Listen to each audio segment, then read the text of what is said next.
You know, people always say time reveals the truth. But I learned that sometimes it takes 20 years for the truth to finally crawl out of the shadows. My name is Emily Carter. I'm 44 years old, and for 2 decades, I've been the silent backbone of a company you might even recognize. If you've ever sipped a cup of Royal Bloom coffee at an airport lounge, or seen their sleek black and gold logo at a high-end cafe, you've seen a piece of me. My work. My vision. My sacrifice. But here's the cruel twist: if you were to Google the name Royal Bloom Coffee, you wouldn't find me. You'd find him. My husband. The man the world calls a visionary, a business genius, the self-made mogul. And yet, he was never truly alone in building that empire. He had me, his invisible partner. I was the one who ran the numbers, dealt with suppliers, smoothed out crises before they made headlines. I sacrificed my dreams, my sleep, my body carrying 2 children while still managing the accounts. But the credit? The applause? The stage lights? Always his.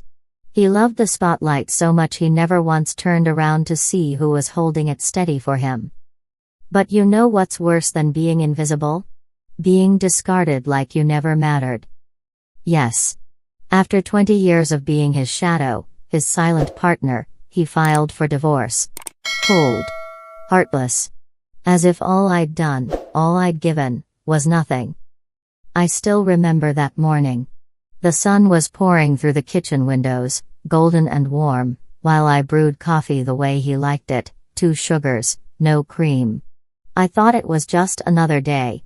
But then he walked in, his expression unreadable, a manila envelope in his hands. When he slid the divorce papers across the counter, his words sliced through me sharper than any blade. Emily, us. It's not working anymore. The company is too big now. I need someone who can keep up. Keep up? I was the one who built the damn foundation. My breath caught in my throat, my fingers trembling around the mug. He didn't even meet my eyes when he said it. He just walked away. Like I was nothing more than yesterday's help. But here's what he didn't know. He thought I was still the silent partner. He thought I was still the naive girl who signed papers without reading them, who let him take the stage, who swallowed her pride for the sake of the family. What he forgot was that the board doesn't answer to him. They answer to me. Because while he basked in applause, I was the one building the legal backbone, structuring the shares, negotiating with lawyers he never bothered to learn the names of. For 20 years, I let him play the king. But the crown? It was always mine.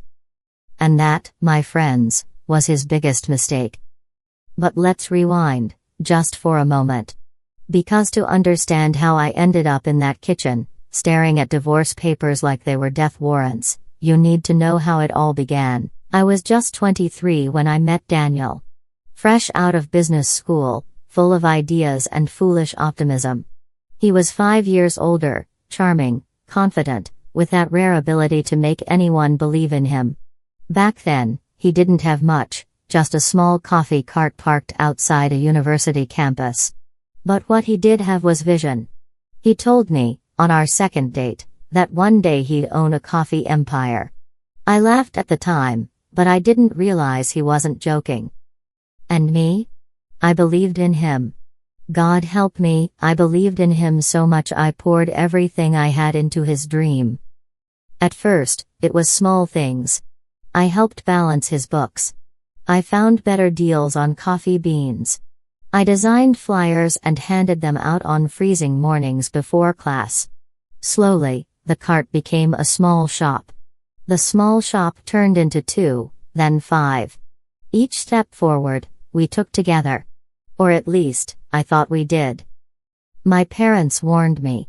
My friends raised their eyebrows. Emily, don't lose yourself in his shadow, they said. But love has a way of silencing all the red flags, doesn't it? Daniel had this way of making promises that sounded like vows. One day, the world will know what we built. We That word kept me going. Every sleepless night, every missed birthday, every sacrifice. I told myself it was for us. But slowly, that we started to fade. I still remember the first time it happened. A local magazine had written an article about the new rising coffee brand. The headline read, "Daniel Carter, the visionary behind Royal Bloom." My name wasn't even mentioned, not once. When I asked him about it, he brushed it off. "Oh, come on, Emily, it's just easier for them to write about one person. Don't take it personally." So I didn't. At least not then. But deep inside, a tiny voice started whispering. A voice I ignored for far too long.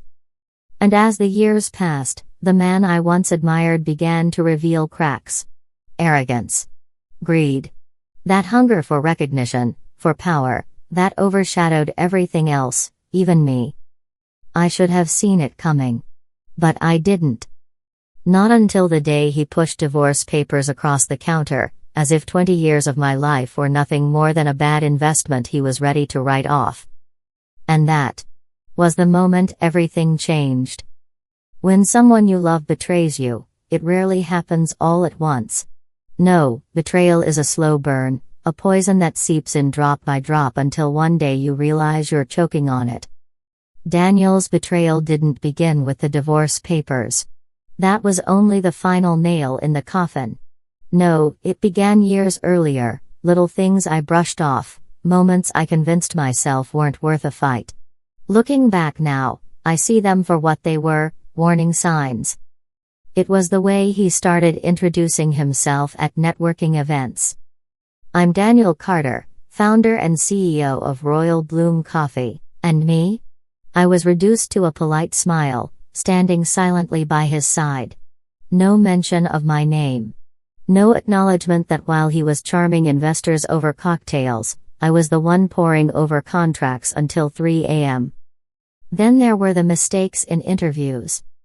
I remember one in particular. A glossy business magazine had come to do a feature on him. The reporter asked, "So who manages the finances for such a fast-growing company?" Daniel chuckled and said, "Oh, I have a great accounting team."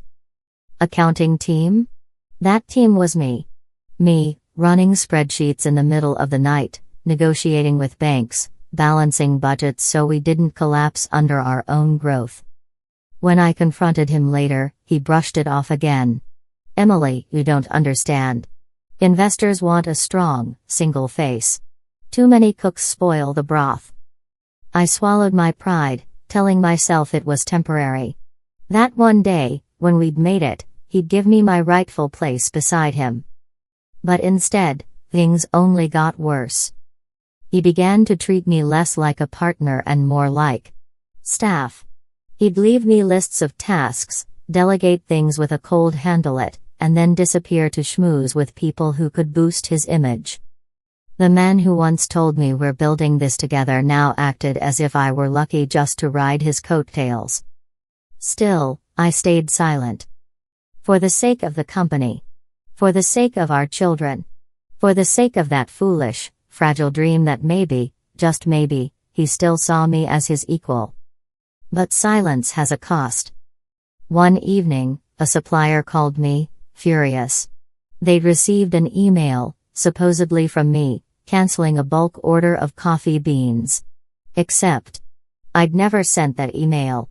When I checked the records, the sender's address wasn't mine at all. It was Daniel's. He had impersonated me. My hands trembled as I scrolled through the messages, seeing how he had signed off with my name as though I were some convenient mask he could wear whenever it suited him. When I confronted him that night, he didn't even deny it. He just laughed. "Relax, Emily. I know how to play this game better than you. You worry too much about details. Let me handle the big moves." His tone was condescending, patronizing, like I was some naive assistant who needed guidance. My blood boiled, but again, I bit my tongue. Because here's the thing about me, I don't explode. I don't scream. I don't throw plates across the kitchen. No. I wait. I listen. I watch. And I remember. But Daniel mistook my silence for weakness. He started locking me out of meetings, literally. The boardroom door would be closed, and I'd find out later that he had pitched new expansions, signed contracts, even reorganized departments without ever telling me. When I asked why, he smirked and said, "It's better if you don't get overwhelmed." Overwhelmed? I had carried this company through recessions, through supply shortages, through legal disputes he didn't even know existed. And now he dared to tell me I couldn't keep up?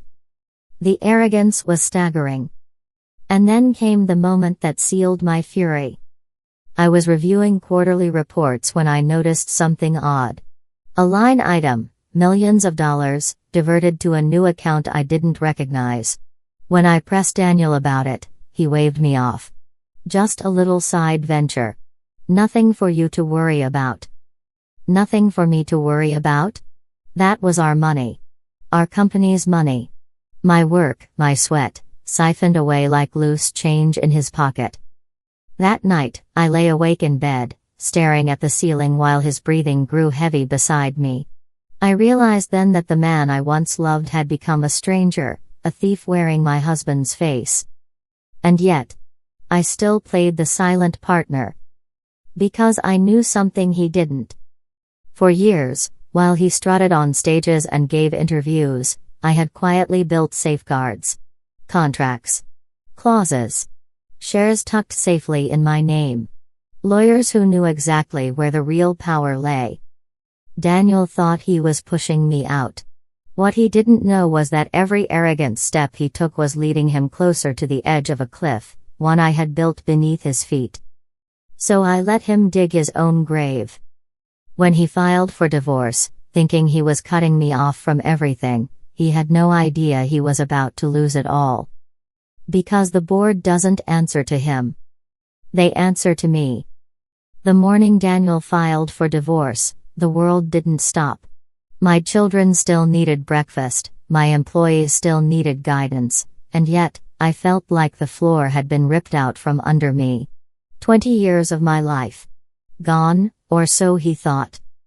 I sat at my desk in the home office, staring at the divorce papers, my hands trembling.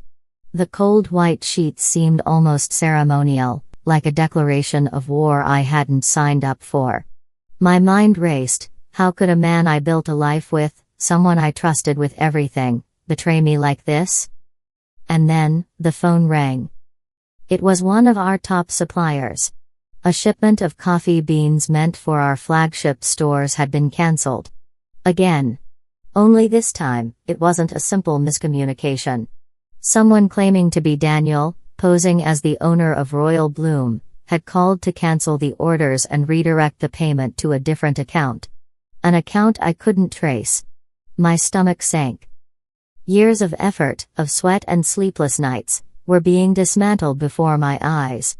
And Daniel? He acted as if nothing was wrong. He paraded around the company like a conquering hero, smiling for cameras, signing new contracts, as if I were invisible. I felt a dizzying mix of fear, anger, and disbelief.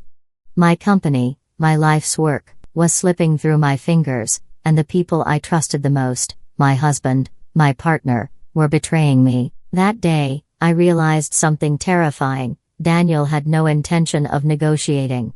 He wanted it all. My work, my loyalty, my company, my life. I could feel the walls closing in. Employees whispered in the hallways, sensing the tension. Investors called with concerned questions, murmuring about Daniel's decisions. Even our children sensed the shift, their innocent eyes searching mine for answers I didn't yet have. But amid this chaos, a tiny spark of hope flickered. While going through the company's online accounts, I noticed a small error. A payment transfer had been mistakenly recorded in the wrong ledger, a mistake Daniel had made while redirecting funds. Just a simple misstep, a line item that didn't match any of our internal codes. To anyone else, it would have been insignificant. But to me, it was a crack in the armor of a man who thought he was untouchable. It was all I needed. For the first time since the divorce papers hit my desk, I felt the faintest sense of control.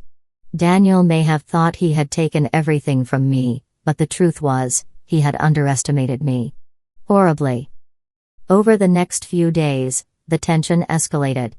Daniel tried to assert dominance, making bold moves, launching new products, signing questionable partnerships, giving interviews that painted him as the sole architect of Royal Bloom's success. But the cracks began to show. The mistake I had spotted became a thread I could pull, unraveling the narrative he had so carefully crafted. Meanwhile, my own heart was a battlefield. I had spent 20 years loving this man, sacrificing myself for his dreams. And now, every betrayal, every lie, every moment of condescension and arrogance came crashing down on me in waves of fury. I was terrified. And enraged. One night, I sat alone in the office, reviewing the ledger, tracing every transaction, every signature, every tiny discrepancy Daniel had overlooked. It was meticulous work, painstaking, exhausting, but strangely exhilarating. For the first time, I wasn't just the victim. I was the strategist, the one who held the keys to the kingdom. And then came the confirmation that cemented my resolve. One of the largest payments, meant for a new supply chain, had been diverted to an account that was not just untraceable but personal, Daniel's own offshore account. He had crossed a line. He had stolen from the very company I built alongside him. My pulse raced as I leaned back in my chair. This wasn't just betrayal anymore. It was theft. It was arrogance. It was the perfect storm of everything I had endured in silence. And now, for the first time, I tasted the intoxicating possibility of justice. Of revenge. But I didn't act impulsively. No, I had learned patience over 20 years of hard work and restraint. I had watched Daniel maneuver through crises, watched him charm lawyers, investors, and the media. I knew he thrived on attention, on public perception. And I intended to use that against him. That night, as I prepared to leave the office, I stared at my reflection in the glass window. A calm determination replaced the shock and despair I had felt that morning. 20 years of being invisible had taught me one critical lesson: appearances can be deceiving, and patience can be deadly. I didn't know yet exactly how I would turn the tables, but I knew this: Daniel Carter had made the fatal mistake of underestimating me. And when I struck, it would be decisive. Because the board doesn't answer to him. They answer to me. And for the first time in decades, I smiled, not the forced, polite smile I wore in meetings, but a quiet, cold, victorious smile. The storm was coming. The first rule of war is knowing your battlefield. For 20 years, I had built the empire Daniel thought he owned, and now, I was about to reclaim it. I spent the next days in quiet obsession. Every account, every ledger, every email Daniel had ever touched, I traced it, cross-referenced it, and mapped it like a puzzle. I didn't just want proof. I wanted irrefutable proof, a trail so clear that even his lawyers couldn't spin it in his favor. It wasn't easy. Daniel was clever, calculating, experienced. He had hidden transactions, shell companies, coded emails. But even the most meticulous schemer leaves breadcrumbs. And he had left plenty. Small errors, signatures slightly off, misfiled contracts. Every one of them was a thread, and I planned to pull them all. I remember the moment I found the first real gem, a luxury vacation booked under the company credit card. In his name, not mine. Flights, hotels, private yachts. Millions spent without authorization. He had assumed, as always, that I was too naive, or too loyal, to notice. But I noticed. I began quietly contacting the board members individually. Not to accuse, not yet, but to plant subtle seeds of awareness. The board trusted me. After all, I had been running operations silently for decades. They listened when I asked pointed questions. Does anyone else find it strange that so much of the company's cash flow isn't aligning with authorized expenditures? Daniel was oblivious. He continued his charade, basking in praise, signing new deals, charming investors, believing he was untouchable. And with every arrogant move he made, the board grew increasingly wary. I remember the day I called an urgent meeting with the board. Daniel wasn't present. He thought it was just another routine quarterly review. But I had a presentation prepared, charts, transaction trails, screenshots, contracts, all showing exactly where he had overstepped, misappropriated funds, and acted without authorization. I didn't yell. I didn't accuse. I let the evidence speak for itself. And it did. The room went silent as I walked them through every fraudulent transaction, every unauthorized contract, every hidden account. The faces around me shifted: shock, disbelief, anger. And then, slowly, realization. They were finally seeing Daniel as he truly was, not a genius, but a con artist in a tailored suit. Later that day, I confronted Daniel directly. It wasn't behind closed doors, nor in some private office. I did it where it mattered, at the board meeting, in front of witnesses. His eyes flickered with surprise, then anger, then confusion as I opened my laptop and displayed all the evidence. Every account, every misstep, every deception was laid bare. "You thought you could take everything," I said, my voice calm but sharp. "But the board doesn't answer to you. They answer to me. And your time running this company is over." Daniel tried to deny it, to charm his way out as he always did, but the proof was undeniable. His smirk faltered, replaced by panic. He tried to grab the laptop, tried to argue, but it was useless. The board had already begun discussions about immediate suspension, pending legal investigation. For the first time, I saw him truly defeated. The arrogance, the charm, the false bravado, all crumbled in front of the facts he couldn't manipulate. I didn't gloat. Not out loud. But inside, I felt a sweet satisfaction that I hadn't experienced in decades. The man who had taken credit for my work, who had betrayed me in the most intimate, callous way possible, was finally facing the consequences of his own arrogance. Over the next week, everything unraveled for him. Contracts he had signed without authorization were voided. Bank accounts were frozen. Investors pulled out. The media, who had once celebrated him as a visionary, began questioning his integrity. He tried to save face, but every move only made it clearer: Daniel Carter was finished. Meanwhile, I reclaimed control. The board reaffirmed my position as the true operational head of Royal Bloom. All shares and decisions that had been funneled through Daniel's name were now under my authority. The company I had built, nurtured, and defended was finally safe, not under the hands of a man driven by ego, but under someone who truly cared for its legacy. That evening, I stood in my office, looking out at the skyline of the city we had conquered together. I allowed myself a small, private smile.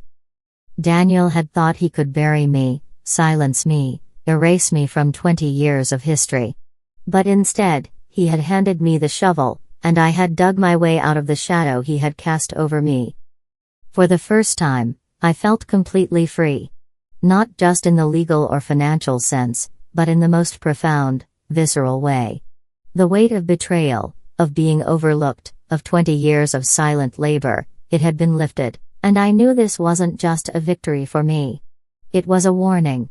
A reminder that the people you underestimate, the ones you think are silent, the ones you assume powerless, are often the ones who can change everything in a single, decisive move. I didn't need revenge in the petty sense. I didn't need humiliation or to see him suffer endlessly. No. All I needed was justice. And justice had a quiet, devastating way of unfolding, one that Daniel would never forget. Because sometimes, the sweetest victories come not from shouting or anger, but from the quiet certainty that you were never truly powerless. And that the throne you stood behind all along was yours by right. And at that moment, I realized, 20 years of silence had been my weapon. And it had finally struck. The aftermath of Daniel's downfall was surreal. Within a week, his personal accounts were frozen. Legal investigations were underway. Investors pulled back in record time. The man who once walked into every room as a hero was now a cautionary tale whispered in boardrooms. I didn't gloat. Not openly. But privately, I allowed myself a quiet satisfaction that was sweeter than any public applause. For the first time in decades, I could breathe. Truly breathe. I no longer had to tiptoe around his whims, second-guess his decisions, or justify his mistakes. Royal Bloom was finally under the hands of someone who had actually built it, from the ground up, brick by brick, spreadsheet by spreadsheet. Life didn't magically become easy. The wounds of betrayal run deep. But I had reclaimed control, not just of the company, but of my own destiny. I could set boundaries, make decisions without fear, and finally prioritize my own well-being. My children saw a mother who was no longer defined by someone else's arrogance. They saw a woman standing tall, fiercely protective, and unshakable. Even the media, which had once lauded Daniel as a visionary, slowly began to recognize the truth. Articles highlighted the real architect of Royal Bloom's success, me. My role, my years of silent labor, my strategic mind. The recognition I had long been denied was finally mine, and it felt liberating. There was a lesson I learned through all of this, one that I will never forget. Family and partnerships are not defined by blood or by the vows we take. They are defined by trust, respect, and integrity. Daniel had all the charm, the looks, the charisma, and he had used it to manipulate, control, and erase me. But what he underestimated was the quiet power of consistency, knowledge, and patience. For 20 years, I had been underestimated. For 20 years, I had been invisible. And yet, when the time came, that silence became my weapon, my shield, and my victory. I also learned that revenge doesn't have to be loud to be devastating. Sometimes, it is the quiet, precise, deliberate reclamation of what is rightfully yours that delivers the most satisfaction. Watching Daniel realize he had lost not just the company, but the respect and trust of everyone around him, was a moment of poetic justice I won't forget. But the most important lesson. Your worth is never determined by how others treat you, it is defined by what you are willing to recognize and fight for yourself. Today, Royal Bloom thrives under my leadership. I make decisions, plan expansions, and meet with investors who respect my authority. I no longer ask for permission, I command respect. And more importantly, I sleep peacefully at night. No more anxiety, no more fear of betrayal. I even smile when I think of Daniel. Not with malice, but with the quiet acknowledgement that he taught me something invaluable. The world only recognizes what it sees, but it never sees the work, dedication, and strategy that truly build success. And if you are patient, perceptive, and unwavering, the real power always belongs to those who work in the shadows. And if Daniel is watching this, I'll say it plainly. Thanks for teaching me the value of patience, strategy, and a good lawyer. The board answers to me now. Always has, always will. Because for 20 years, I was his silent partner. For 20 years, I watched, I learned, I endured. But when the time came, I grinned. The empire was mine. And so was the lesson, never underestimate the quiet ones.